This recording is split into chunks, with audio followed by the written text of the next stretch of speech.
Well, hello there, everybody. I'm back. I thought I'd tell you the story I've been wanting to tell you about for a while. I told you I had one in the hopper. Well, that's this story I'm going to tell you now.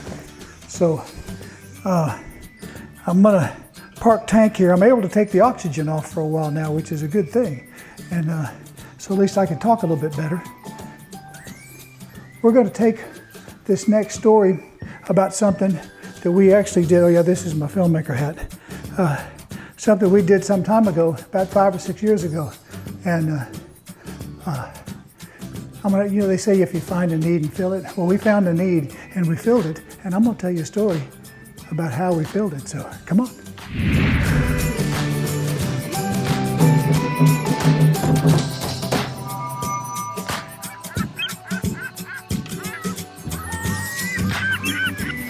Morning, y'all. Tuesday. Let's go riding.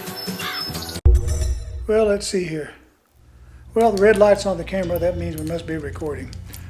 Okay, welcome to my movie about scooters. This is the scooter story. I want to tell you about our scooters.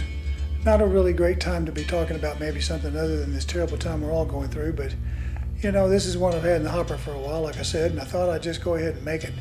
I've got a lot of things I've been saving up about telling you about these scooters. Anyway, the story about the scooters are, they all started because we had this boat. Y'all have seen the boat. So anyway, we're keeping the boat in the marina. Now when you get you get a slip in the marina, they don't put you in the slip that's right up next to the parking lot. Those are all highly demand slips, so you have to get put way down at the end of wherever. And so we'd end up with these long trips down the dock, and it was just wear you out going back and forth to the boat from the clubhouse and then back to the boat. Then you have to run up to the store and then go back to the boat. Then you need to go to the coffee shop and then back to the boat, or up to the gas dock and then back to the boat, or maybe just up to the car to get something, go back to the boat. Now on a hot summer day, every time was like this big unwanted hike down a long dock just to get back to the damn boat. Oh, help me. We needed a lift. So, oh yeah, by the way, when we traveled anywhere else and went somewhere else to visit other marinas, they usually stick you out the very end of the T-heads because you're not usually from here. And that's even a further walk down the dock. So anyway, and of course there you got to get back and forth to marina office so you can pay your slip fees and your dock fees and check the weather, use the facilities, or get to the restaurant or whatever. So you end up making these long hikes back and forth to the boat. Well, I'd looked around and I felt like we certainly needed some kind of ride. And I knew that a lot of sailors will stow bicycles up on their boats or up on their yachts, but that takes up a lot of deck space.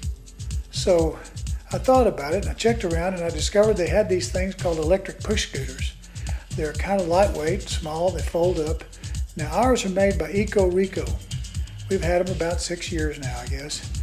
And oh yeah, they're built in Germany. They go about 20 miles between charges. I know they'll go faster than you really want to go, but they'll go up to about 15 miles an hour. And they weigh about 30 pounds and they fold up and fit under your chair. Now I happen to discover that there's this drop-down compartment in the back of our van where they fit in the back section without taking up any space in the back. What a handy deal. So you can put them in there. Oh, wait a minute, I want to tell you something. I want to tell you about our first trip we took when we were discovering that it was neat to keep them in the van. We went on this trip to Orange, Texas, to this place called Shangri-La. It's over in East Texas. This is several years ago.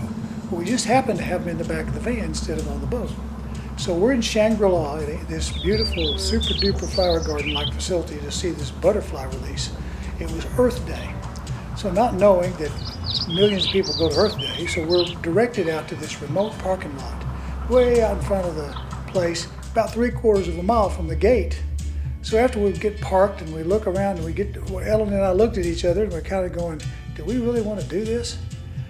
And we both realized at the same time that the scooters were in the back. Well, bada bing, bada bang, we're off to the front gate. We just take the scooters out, fold them out, and head off. We get to the front gate, we lock them down, secure on the scooters, and we had this whole fun day at the park. Never got worn out about getting there at all. And that was our first time of realizing that it was Earth Day, and what a fun thing to have these green scooters help us out on a trip to the front gate on Earth Day. Now that started this whole thing about, well, don't leave home without them. That was a new trend. In fact, they became the de facto ticket to making our hike a simple ride to wherever our destination was. Every parking lot became an opportunity to ride the scooters instead of having to walk some long distance. Sometimes we'd go park somewhere off just to get to ride the scooters. Because every time we got somewhere, we'd always see these smiles on people as we're passing by on our quiet little electric scooters, and we'd hear their envious comments as we'd glide by silently on our little green machines. Now, this is my first green machine, but I would like to tell you that I certainly would like to own a Tesla if I could afford it, but I can't.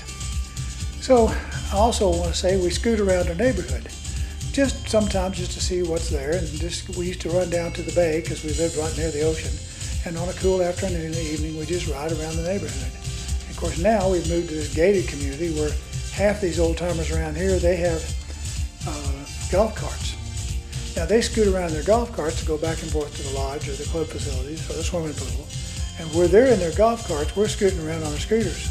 Except we can take the back trails and the sidewalks where they can't. Now, what else can I tell you about scooters? Oh yeah, lots of cities have scooters nowadays. I've seen it on the news all the time. You can rent these scooters with your smartphones. Different companies are competing with each other. They charge them up, they leave them there for you. You take out an app and then you just get on the scooter, start it up, pay for it by the minute or mile, and they go ride where you want. You park it here and leave it there. Now, some cities hate them. Some cities love them, but they're kind of a new deal. I don't know how that's going to end up, to see what it is. I want to tell you about a time we used them in a downtown trip because we went to Denver and we decided we were going to take the scooters with us. So we bought a couple of these travel cases made specifically for EcoReco scooters. And they're like luggage. You put the scooter in the case, you zip it up, and you just check it when you get on the airplane. So there we were in Denver, get our scooters off the luggage rack, drag them out to the front, take them out of the luggage things and get on them and zip around. We were staying at the Westin, which is right there at the airport, and they have a train that goes from the airport to downtown Denver. Really nice metro kind of a thing. And of course people take their bicycles and things, and we would just get on, put the scooter on the train with us, take the train to downtown Denver. So we could run around all over downtown. We went all over the places visiting the sites and seeing museums and visited the hotels and restaurants. The train station, in fact, there in downtown Denver is its own interesting thing to see. But that was our first trip of taking the scooters somewhere, actually on an airplane, and then using the scooters instead of renting a car. Of course, when we'd travel, a rent car would be one of our big expenses. Well, this was a trip we took off and we never rented a car on the whole trip. We was gone for 2 days, 3 days, I think. And all the time we were there, all we did was just take the scooters and just went wherever we went, got off the train, scooted somewhere, got back on the train, came back to the airport, the hotel, and then checked them back in the luggage, flew back home, and had a blast. It really was a lot of fun. So that was a good thing about our downtown experience with scooters. You know, they're kind of built to be like commuter helpers. In fact, EcoReco calls them the last mile. Because after you scoot over to your train or wherever your commute is, you can take your scooter and put it on the bus or under your train seat, and then you get where you're going, and then you get out and you take your scooter and unfold it, and then you take off to get to your job or to work. Now, I know that's in fact, I've got this video that kind of shows how they advertise it, how they show you how you can do all this kind of stuff and pardon me, and then use the scooter for whatever your purposes might be. I've got a bunch of pictures. As a matter of fact, I've been collecting for a long time about these EcoReco scooters. In fact, maybe I can make a slideshow out of those. I've got a bunch of them. Let's see if I can figure out how to make it interesting to show you how many of these EcoReco pictures I've actually got. So let's see if I can show you those.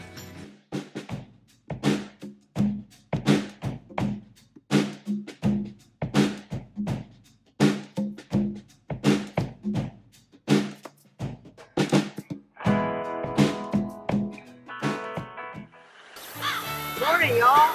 You stay. Let's go riding.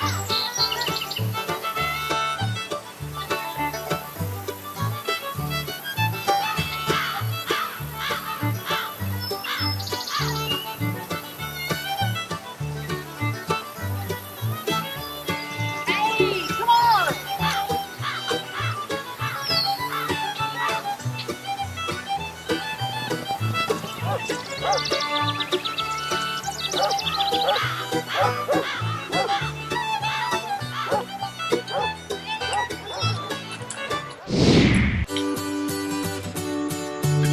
Well, now isn't that something? I'll tell you what, there's more scooters than anybody needs there. But what I'd like for y'all to do is come on down here whenever we can get out again, whenever this stuff we're going through is over, and come see us, and we'll just scoot around the neighborhood, and you'll get to see for yourself what it's like. You can see firsthand if this is something you might find to be fun to do. Anyway, that's all for my scooter movie this time. I want you to subscribe. I want you to click that little bell down there, and then next time you can see what Grandfather Films came up with, and I'll tell you another story. Anyway, so long.